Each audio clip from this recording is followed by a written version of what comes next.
Hello everyone, एक नया video lecture में मैं आप सभी के हृदय की गहराइयों से हार्दिक अभिनंदन एवं वंदन करता हूं। मैं ईश्वर से प्रार्थना करता हूं आप सभी व्यस्त होंगे, स्वस्थ होंगे, मस्त होंगे, जबरदस्त होंगे।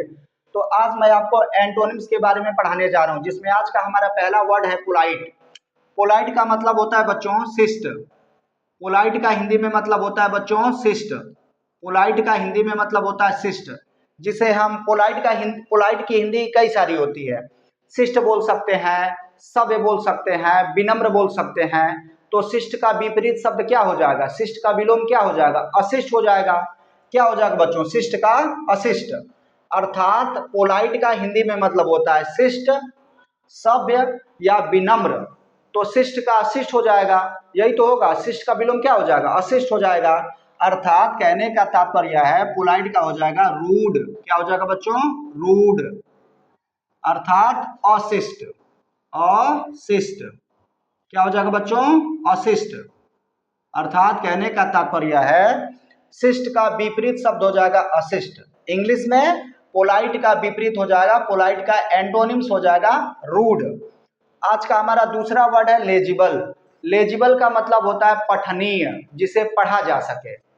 लेजिबल का क्या मतलब होता है बच्चों? पठनीय। तो पठनीय का विलोम क्या हो जाएगा? अपठनीय। पठनीय का विलोम क्या हो जाएगा? अपठनीय। जिसे जिसे मतलब पठनीय का मतलब होता है जिसे पढ़ा जा सके। तो पठनीय का हो जाएगा अपठनीय, अर्थात जिसे न पढ़ा जा सके। तो कहने का तात्पर्य है लेजिबल का हो जाएगा इलेजिबल। ILLEGIBLE, इलेजिबल, अर्थात अपठनीय। अपठनीय का मतलब हो जाएगा जिसे न पढ़ा जा सके, अपठनीय। चलिए बच्चों, आज का हमारा तीसरा वर्ड है रेगुलर। रेगुलर का मतलब होता है नियमित। रेगुलर का हिंदी में मतलब होता है नियमित। तो नियमित का क्या हो जाएगा? अनियमित। अर्थात रेगुलर का मतलब होता है नियमित। क्या मतलब होता है बच्चों? नियमित। रेगुलर का विलोम क्या हो जाएगा? रेगुलर का एंटोनिम्स क्या हो जाएगा? इरेगुलर।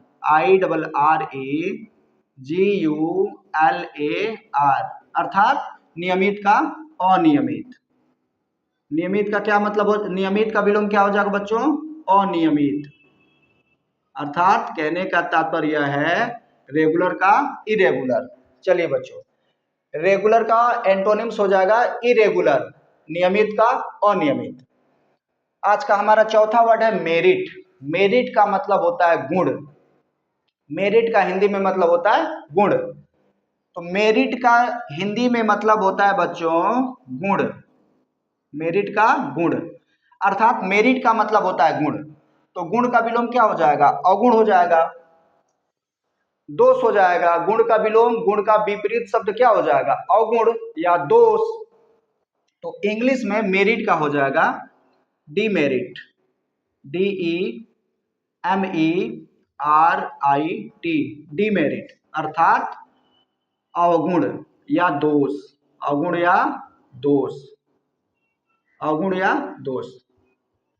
तो कहने का तात्पर्य है गुण का विलोम अवगुण या गुण का विलोम दोष, अर्थात मेरिट का डीमेरिट। चलिए बच्चों, पांचवा वर्ड हमारा आज का है ओपेक। ओपेक का मतलब होता है अपारदर्शी। ओपेक का क्या मतलब होता है बच्चों? अपारदर्शी। ओपेक, अपारदर्शी, अपारदर्शी। ओपेक का विलोम हो जाएगा बच्चों, ओपेक का एंटोनिम्स हो जाएगा ट्रांसपेरेंट। TRANSPARENT, transparent. PARENT। तो कहने का तात्पर्य है अपारदर्शी का विलोम क्या हो जाएगा? पारदर्शी। यही तो हो जाएगा, पारदर्शी। बच्चों, कहने का तात्पर्य है अपारदर्शी का विलोम पारदर्शी ही तो होगा, और क्या होगा? अपारदर्शी का विलोम हो जाएगा पारदर्शी, अर्थात ओपेक का ट्रांसपेरेंट।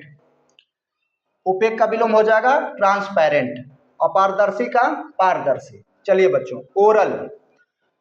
ओरल का विलोम क्या हो जाएगा? ओरल का मतलब होता है मौखिक। क्या मतलब होता है बच्चों? मौखिक। तो मौखिक का विलोम अर्थात कहने का तात्पर्य है ओरल का विलोम हो जाएगा रिटेन। क्या हो जाएगा बच्चों? रिटेन। इंग्लिश में रिटेन को क्या कहेंगे? सॉरी, रिटेन को हिंदी में क्या कहेंगे? लिखित। क्या कहेंगे बच्चों? लिखित। लिखित कहने का तात्पर्य है मौखिक का विलोम हो जाएगा लिखित, और इंग्लिश में ओरल का एंटोनिम्स हो जाएगा रिटेन। मौखिक का लिखित अर्थात ओरल का रिटेन। चलिए बच्चों, 7वां वर्ड हमारा आज का है क्विट। क्विट इसका मतलब होता है छोड़ देना। क्या होता है बच्चों? छोड़ देना, किसी कार्य को छोड़ देना। तो छोड़ देना का क्या हो जाएगा? छोड़ देने का जारी रखना। छोड़ देना का जारी रखना अर्थात इंग्लिश में अगर मैं इसे कहूं क्विट का कंटिन्यू। Continue CONTINUE। कंटिन्यू इसका मतलब हो जाएगा जारी रखना। छोड़ देना का क्या हो जाएगा? जारी रखना। अर्थात कहने का तात्पर्य है क्विट। क्विट का विलोम, क्विट का एंटोनिम्स हो जाएगा कंटिन्यू अर्थात जारी रखना। छोड़ देना का जारी रखना। अर्थात कहने का तात्पर्य है क्विट का एंटोनिम्स हो जाएगा कंटिन्यू। कंटिन्यू। चलिए बच्चों, छोड़ देना का जारी रखना, क्विट का कंटिन्यू। चलिए बच्चों, क्विट का हो जाएगा कंटिन्यू। चलिए 8वां वर्ड हमारा आज का है पॉवर्टी। पॉवर्टी का मतलब होता है गरीबी।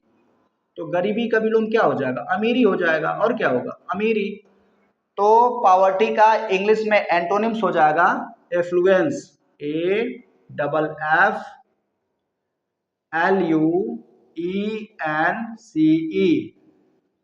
इसका मतलब होता है अमीरी। गरीबी का अमीरी, पॉवर्टी का एफ्लुएंस। चलिए बच्चों, आज का हमारा 9वां वर्ड है ऑफेंसिव। ऑफेंसिव का मतलब होता है आक्रामक। तो आक्रामक का विलोम क्या हो जाएगा? रक्षात्मक। यही तो होगा, आक्रामक का विलोम क्या हो जाएगा? रक्षात्मक। आक्रामक। आक्रामक। आक्रामक इसका विलोम हो जाएगा, आक्रामक का विलोम हो जाएगा, विपरीत शब्द हो जाएगा रक्षात्मक। अर्थात ऑफेंसिव का हो जाएगा इंग्लिश में, ऑफेंसिव का एंटोनिम्स हो जाएगा डिफेंसिव। क्या हो जाएगा बच्चों? डिफेंसिव। ऑफेंसिव का क्या हो जाएगा? डिफेंसिव। DEFENSIVE। डिफेंसिव अर्थात रक्षात्मक। रक्षात्मक। रक्षात्मक। आक्रामक का क्या हो जाएगा? रक्षात्मक। चलिए बच्चों, आज का हमारा 10वां और अंतिम शब्द है प्रेसियस। प्रेसियस का मतलब होता है बहुमूल्य। तो बहुमूल्य का विलोम क्या हो जाएगा? अल्पमूल्य या मूल्यहीन। तो प्रेसियस का मतलब होता है बहुमूल्य। बहुमूल्य क्या मतलब होता है बच्चों? प्रेसियस का बहुमूल्य। इसका विलोम हो जाएगा इसका विलोम हो जाएगा बच्चों वर्थलेस। वर्थलेस। वर्थलेस अर्थात बहुमूल्य का विलोम अगर हिंदी में कहें तो बोल सकते हैं अल्पमूल्य। अल्प मूल्य या फिर मूल्यहीन। मूल्यहीन बोल सकते हैं बच्चों। क्या बोल सकते हैं? मूल्यहीन। अल्पमूल्य या मूल्यहीन। मूल्यहीन। वैसे तो वर्थलेस का मतलब बेकार भी होता है। तो कहने का तात्पर्य है प्रेसियस का विलोम इंग्लिश में वर्थलेस होगा। बहुमूल्य का क्या हो जाएगा? अल्पमूल्य, मूल्यहीन।